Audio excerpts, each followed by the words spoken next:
බෑ මට පෙරේදා කෝල් එකක් දීලා මිනිස්සෙක් අහනවා අපේ ආමුදුරුවනේ කටින පුණ්‍යෝත්සවයක් කළොත් ජීවිතේ කරපු ඔක්කොම පව් සමා වෙනවද මම කවුද ඔයාට එහෙම එකක් කිව්වේ කියලා ස්වාමීන් වහන්සේ මේ අපේ ගෑනිත් එක්කන් බේරෙන්න බෑ මයත් එක්ක වාද කරනවා ඒක එහෙමමලු මං කිව්වා උඹ තව ගෑණියක් ගෙනෙන්කෝ බලන්න කියලා.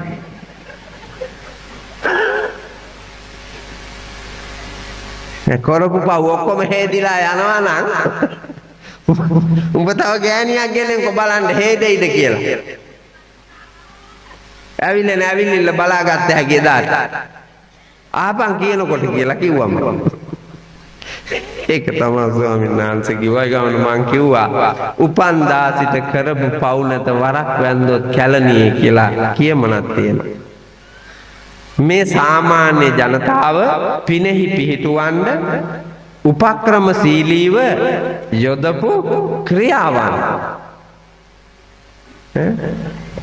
දරුවෙක් මහාන කෙරුවොත් 4 වරිගයක් නිවන් දකිනවා එහෙනම් දේවදත්ත නිරේට ගියේ ඇවැස්සම මස්සිනා බුදු වෙලා ඉද්දි පරපුරේ බොහෝ දෙනෙක් සෝවාන් සකෘදාගාමි අනාගාමි අරහත් මගඵල පිළිවෙලින් අමා නිවන් දැකලා තියෙද්දි තමන්ගේ කුසුම උපන් නාංගි මහාන වෙලා ඉඳිද්දි දේවදත්ත නිරේට ගියේ 4 වරිගය යනවද නිකන් නෑ මේවා මිනිස්සුන්ව පිනෙහි අලවන්න පාවිච්චි කරපු ප්‍රයෝග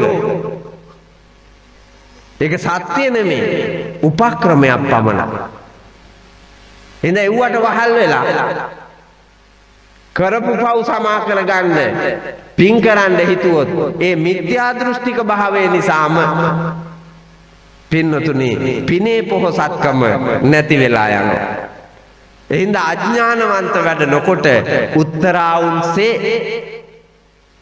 තමන්ගේ ප්‍රායෝගික ලෝකයේ සත්‍ය ක්‍රියාවට නම්වන්න මහන්සි ගන්න. වෛරය ජය ගන්න නම් මෛත්‍රිය අවශ්‍යයි. එතකොට ගෙදර පෞද්ගලික ජීවිතයත් ගෘහීය ජීවිතයත් සමාජ ජීවිතයත් ජය ගන්නා වුන් පරිවාර සම්පත්තියෙන් බෝව ජීවිතය දිනනවා දෙවෙනි එක අසාදුන් සාදුනා ජිනේ අසත්පුරුෂයෝ දිනන්න නම් සත්පුරුෂකම ඕනේ ඔයාලා දැකලා තියෙනවද ওই ಜಾති දෙක අසත්පුරුෂයෝ දිනන්න සත්පුරුෂයෙක් වෙන්න ඕනේ දැකලා තියෙනවද සත්පුරුෂ වචන දෙකක් නේ සත් කියන්නේ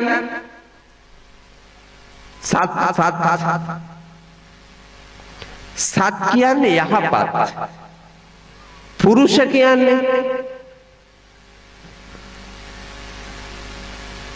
මොකක්ද පුරුෂ කියනවා පෞරුෂයට පුරුෂ කියනවා පෞරුෂයට යහපත් පෞරුෂයක් මතින් අයහපත් පෞරුෂයක් තියෙන අයව දිනන්න පුළුවන්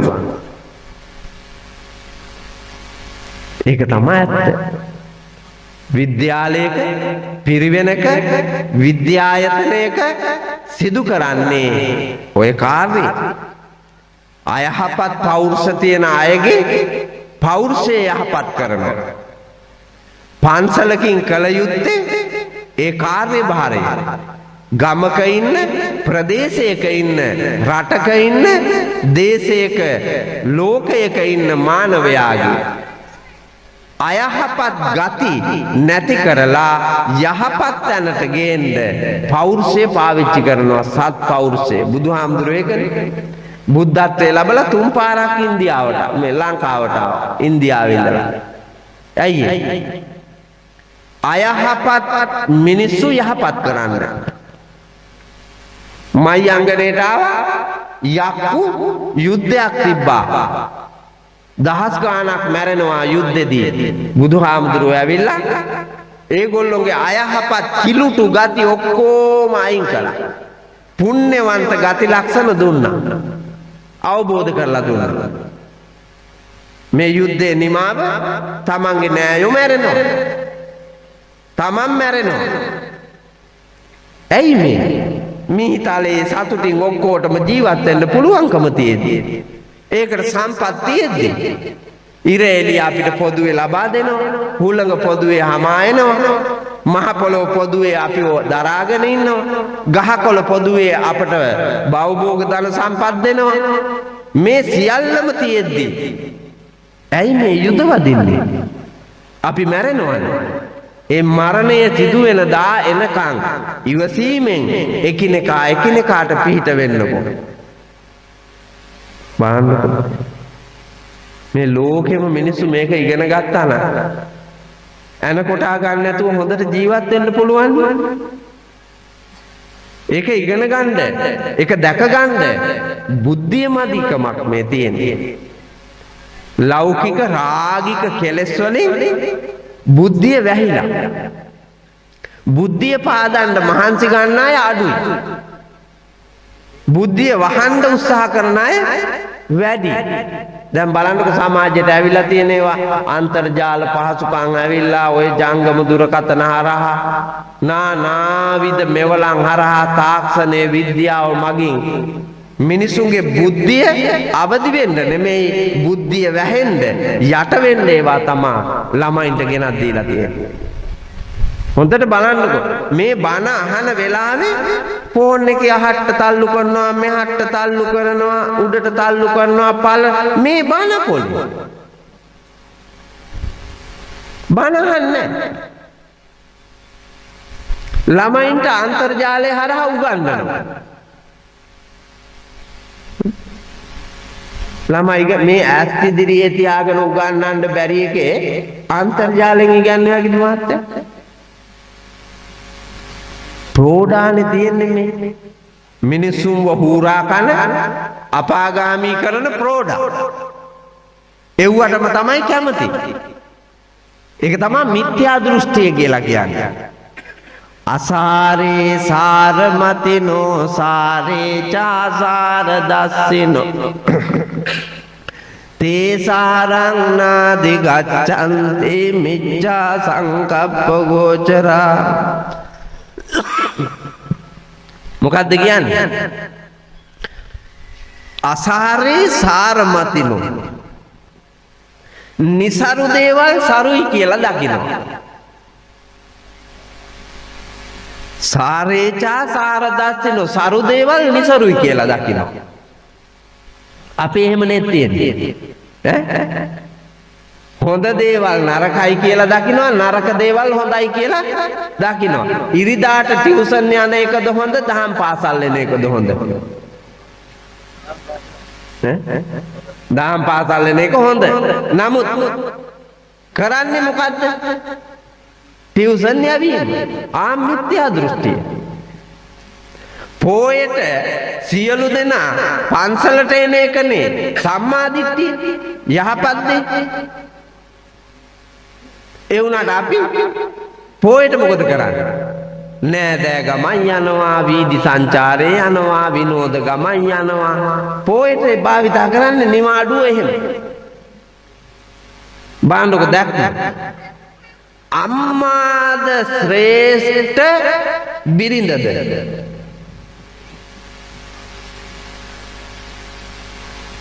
මේක පිරිමින්ගෙන් අහන්න ඕන එකක්. අම්මාද ශ්‍රේෂ්ඨ බිරිඳද? එතකොට දැනට වැඩිපුර සලකන්නේ අම්මාටද බිරිඳටද? මුළු ජීවිතේම කැප කරලා හම්බ කරලා කඹරන්නේ අම්මට නෙවෙයිනේ නේද? අම්මට නෙවෙයි බිරිඳට. බාන්නක දෘෂ්ටිය. අපිට නානා උපාධි කඩදාසි කොළ ඇති. හැබැයි අපේ ගමන මිත්‍යා දෘෂ්ටික. බිරිඳටද වන්දනා කරන්න ඕනේ සැමියා, සැමියාටද වන්දනා කරන්න ඕනේ බිරිඳ.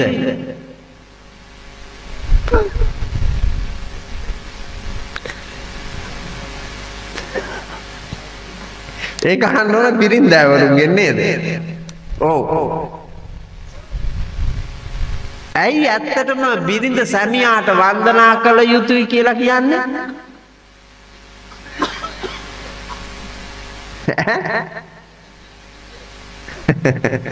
ඒ උනාට දෙයියන්ට වඳින්නේ නැහැ. දෙයියන්ට වඳින්නේ නැහැ. දෙයියෝ මිනිසුන්ට වඩා පහළින් ඉන්නේ. කෙලස් බරයි.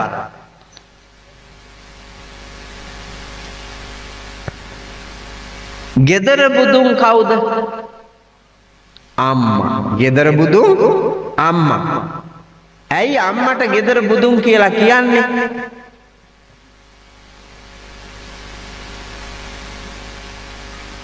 ඇයට බබා හම්බුනාමනේ අම්මා කියන පදවිය හම්බෙන්නේ. මව් පදවිය හම්බෙන්නේ බබා ලැබුණාම. ඒ බබා ලැබීම නිසා මව්කම ආවා. මව්කම ගෙදර බුදුන් කියලා හඳුන්වනවා. බබා කාගේද? බබා තාත්තගේ. ඒ බබා ලබා දීමෙන් තමා මෙයා බුදු උනේ. එතකොට එයාට බුදු වෙන්න විවරණ දුන්න බුදුහාඳුරෝ තාත්තා. ඒකයි මේ දන ගහලා වඳින්නේ. එහෙම නැතුව කුලප්පුවට නෙවෙයි. මගුල් ගෙදර දවසේදී විතරක් බොරුවට මෙහෙම මිනිහට වඳිනවා. එදායින් පහුවදා ඉඳලා අර කයේකිට වඳිනවා. වැඳලා කියන්නම් රණ්ඩු වෙන්න නම් එපා. මන් ඇත්තෙම දාස ජාතියක් ගැති මොනවටද මේ? පෙරේත අරමුණකට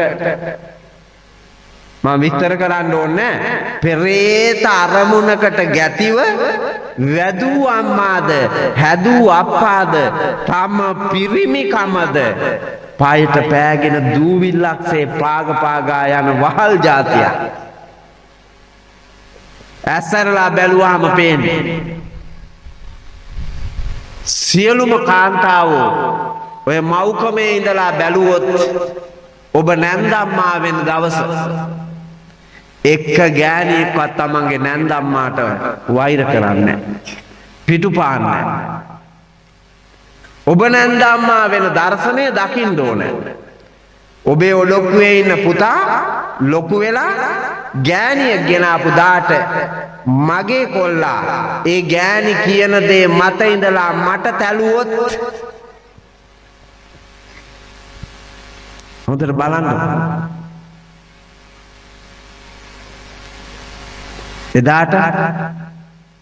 එදාට ඔබට තේරෙයි ඔබ ලේලියක් හැටියට තමන්ගේ නැන්දම්මාට කරපුවා. හැබැයි පැරදිලා එතකොට පැරදිලා.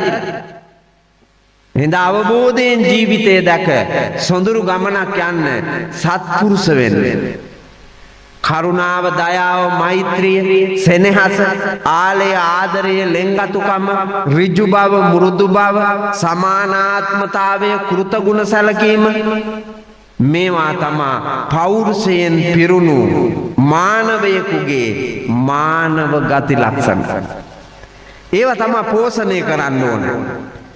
මේ බණ අහමින් බෞද්ධ සමාජයේ පොතපත කියවමින් වැඩිහිටියෝ කුලදෙටුවෝ ආශ්‍රය නිස්රය කරමින් සාකච්ඡා කොට අපි ගොඩනැගෙන්න ඕන මේ මානව ධර්මවලට, මිනිස් ධර්මවලට. ඒවට පිටුපාලා ගමන් කරන අය උපදින්නේ නැවත මනුලොව නෙමෙයි, දෙව්ලොව නෙමෙයි, බඹලොව නෙමෙයි. කොහෙද? නරක, තිරිසන්, പ്രേත, අසුර සතර අපායයි. ඒක මනවින් දකින්නට භාග්‍ය ඇති කරගෙන සත්පුරුෂ දහම් වඩා උත්තරාවුන්සේ අසත්පුරුෂයන් දිනන්නට වීරිය කරන්න. තුන්වෙනි කාරණාව जिने खादरियान दानेन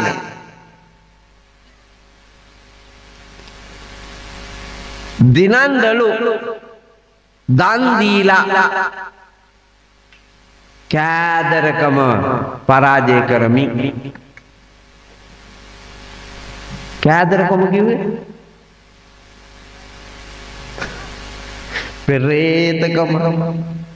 පෙරේතකම නැති කර ගන්න ඕන අධික තණ්හාව අධික රාගික ලෝකයේ කෙරෙහි තියෙන ආසාව පරාජය කරලා මිනිස්සු හැම විටකදීම දාන ආදී ගුණ වඩන්න ඕන. බැල්මෙනුත් දන් දෙන්න පුළුවන් නේ. කවුරු හරි ද්වේෂයෙන් යනවා සියදිවි විනාශා ගන්න කියන්නකො. ඒ වෙලාවේ කෙනෙක් පාරේ ඉඳලා කරුණාවෙන් අර මිනිස්සයා දිහා බලනවා. අර මිනිස්සයාගේ බැල්ම ඉදිරියේ මෙහා වේගය අඩු වෙනවා. ආවේගශීලී ගතිය මැරෙනවා. ඊට පස්සේ අර මිනිස්සයා කතා කරනවා. පුතා කොහෙද පුතේ යන්නේ? වචනේ තිබුණු දානමය ගුණ වචනේ තිබුණු පිහිට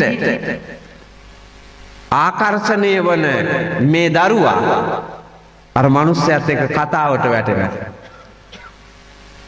කතාවේදී කියවෙනවා මං යන ගමන ඒ ගමනේ තියෙන අදූරදර්ශී බව අර ඥානාන්විත සත්පුරුෂයා පෙන්නලා දීපුවාම සියදිවි නසාගත් එක නතර වෙලා අබේදානය දුන්නා වෙනවා අර දරුවාගේ ජීවිතේට.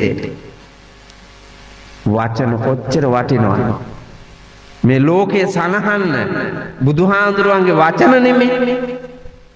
අදත් මේ මිහි මඩලේ මේ සත්ගායනා වෙන්නේ බුදුරජාණන් වහන්සේගේ මුවින් පිට කරුණා බරිත ප්‍රඥාවන්ත උත්තම බුදු වදා එව්වා ඇහෙන වාරයක් ගානේ ඒවා දරන ඒවා අනුගමනය කරන වාරයක් ගානේ කෙනෙකුට ශාන්තිය සෙත සැනසීම උදා වෙනවා විනා නපුරක් වෙන්නේ නැහැ.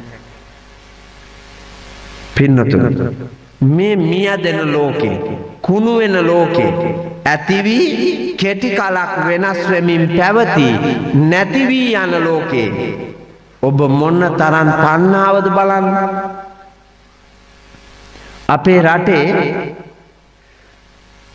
ඉන්න හිටින්න තැනක් නැති මිනිස්සු ඉන්න අතරේ අක්කර 1500 2000 2500 තියෙන මිනිස්සු ඉන්නවා. හැබැයි හිතෙන්නේ නැහැ පුතා. අනේ අර අහිංසකයාට ජීවත් වෙන්න අක්කර කාලක්වත් දෙන්න තියෙනවා නම් පහළ වෙයිද හිතා? පහළ වෙන්නේ නැහැ. පහළ වෙන්නේ නැහැ. අවාසනාව. පන්සලේ ඉඩමත් අල්ලලා වැට ගහනවා. පාර අල්ලලා පුතා පාර පොඩ්ඩයි. මම මේ මෑතකදී වයඹ බණකට ගියා. වයඹ පළාතේ ගමක. පන්සල තියෙන ගම එහා පැත්තේ. මෙහා පැත්තේ වෙන ගම. ගම් දෙක මැද්දේ වෙල්යාය. සාමාන්‍ය මීටර් 400ක් විතර තියෙනවා. වෙල්යාය මැද්දේ පාර. ගම් දෙකේ එහා මෙහා යන ඒකෙන් තමයි පන්සලටත් යන්න තියෙන්නේ. පාර මැද්දෙන් වෙල්යායේ කුණු ඇලට බෝක්කුවක් දාලා තියෙනවා. ලොකු බෝක්කු බටයක්. ඒ පාරේ පළල තිබිලා තියෙනවා සාමාන්‍යයෙන් අඩි 16ක් විතර. අටේ බට දෙකක් දාලා හදලා තියෙනවා වාගේ දැනුනේ 16ක් විතර තියෙනවා. දැන් අප්පච්චිලාට කියන්නේ දෙපැත්තේ වෙල්වල මිනිස්සු කපාගෙන ඇවිල්ලා බෝක්කු බට දෙක දෙපැත්තට අඩි 4 විතර මෙහෙම තියෙනවා. හුඹහෙන් එළියට දාපු ගෝයා වගේ. බෝක්කු බට මෙහෙම තියෙනවා නිකන් පාර නැහැ. කපලා මෙවුම් බිම්පණුව වෙලා උපදින්නේ. පාරක් තනනවා නම් උපදින භවයක් පාසා මග තොට වරදින්නේ නැති නිදහසේ ජීවත් වෙන්නට හැකි වටපිටාවක් මිනිසෙකුට ලැබෙන මහා පින්කම. යන්න එන්න තියෙන මගත් අහුරලා දාලා විනාශ කරලා හූරා කන මානසිකත්වයක් ඇති වුන්ට උපදින භවයක් පාසා උන් හිටි තැන් නැති වෙනවා. ඒක තමයි ඇත්ත. පාර ඩෝසරෙන් අල්ලා යනවා මෙහෙම පාරේ ප්‍රමාණය. මං දැක්ක වයසක අප්පච්චි කෙනෙක් ගිනිසීරි අයිනක් ගෙනලා ආපහු හිටවනවා කියන්නකෝ. ඩෝසර් කරපේකුනුත් මෙහා පැත්තට බම්බයක් විතර ඇවිල්ලා. උන්ද වයසයි. උන්ද අල්ලනවා තව. මේ මරණය ඉහෙයිද්දර මහ පොළොවේ වැළලෙන්න ඉන්නේ. අපි ඔක්කොම තව අවුරුදු 80කින් මේ පොළොවේ පස් වෙනවා. අවුරුදු 80ක් ගිහින් බැලුවොත් මේ ඉන්න එක මිනිහෙක්වත් මිහි තලයේ උඩ නැති වෙයි. ඔක්කොම මේ පොළොවේ පස් වෙලා. ඒ උරුම ධර්මතාවය අපි තුල තියාගෙන එකිනෙකා පරයා එකිනෙකාට නොදී සංගවාගෙන මටම වේවා කියන තෘෂ්ණා බරිත චේතනාවෙන් අපේ ආඳුන්නේ සමාව අවසරයි අපේ ස්වාමීන් වහන්සේලාත් ඉන්නවා අප්පා. පෙරේත හාඳුරුවරු ඉන්නවා. දෙන්නේ නැහැ. මට මතකයි ඕක දැකලාමද කොහෙද ඉස්සර හාඳුරු කෙනෙක් කවියක් ලියලා තියෙනවා. දානේන සීලේන අනුශාසයන්ති හරිත කීයක පලං නදේති අනිච්ච නිච්ඡං සමනා වදන්ති ගටස්ස බින්නං කලහං කරෝති. දානේන සීලේන අනුශාසයන්ති. ස්වාමීන් වහන්සේලා වැඩියාම හැම වෙලාවෙම කියනවා දන් දෙන්න සිල් රකින්න. මේ ලෝකයෙහි අල්ලාගෙන සිටීම දුක් උපදවන බැවින් අත්හරින්නට පුරුදු වෙන්නට නිර්ලෝභීව ලද පමණින් පූජා කරන්න පරිත්‍යාග කරන්න හැම වෙලේම හිත යොමු කරන්න. එහෙම කියන හාමුදුරුවෝ හරිත කී ඒක පලන් නදේති. මොනවද හරිත කියන්නේ? මෙහෙ තියෙනවා.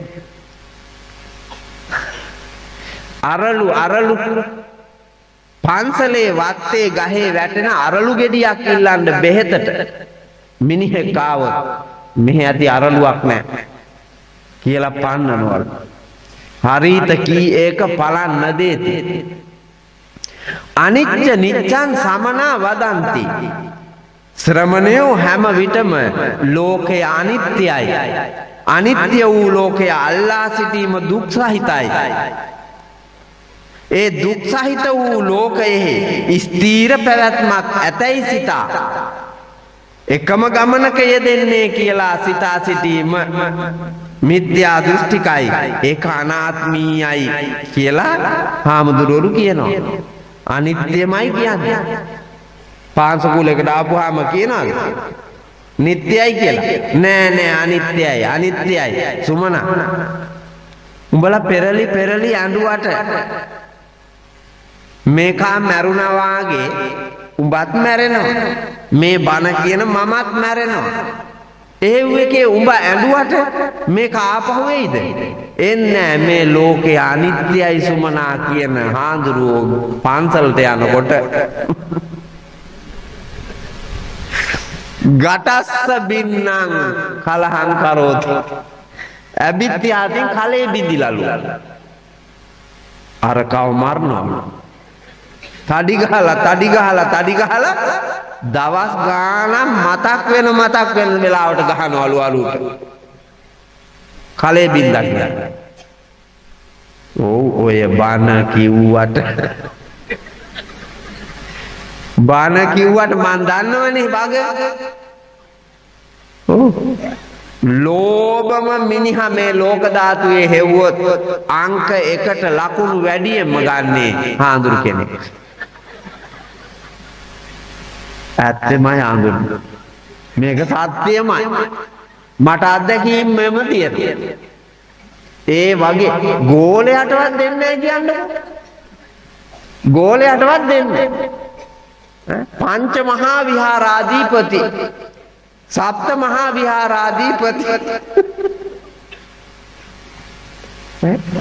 පහක අධිපතිලු හතක අධිපතිලු කියලා මෙහෙම අල්ලගෙන ඉන්න දීප ඉන්දේකෙකුත් නැහැ මෙව්වාගේ කරන්නත් නැහැ මන් දන්න හාඳුරු කෙනෙක් ඉන්නවා උදේ දානේ එක පන්සලක වළඳනවා වළඳලා දවල් දානෙට යනවා අනිත් පන්සලට ගිහිල්ලා ඒකේ ඉඳලා දවල් කාලේ දවල් දානේ වළඳලා ඉවර වෙලා දොරවල් වහලා රැට බෝධි පූජාවට අනිත් පන්සලට යනවා.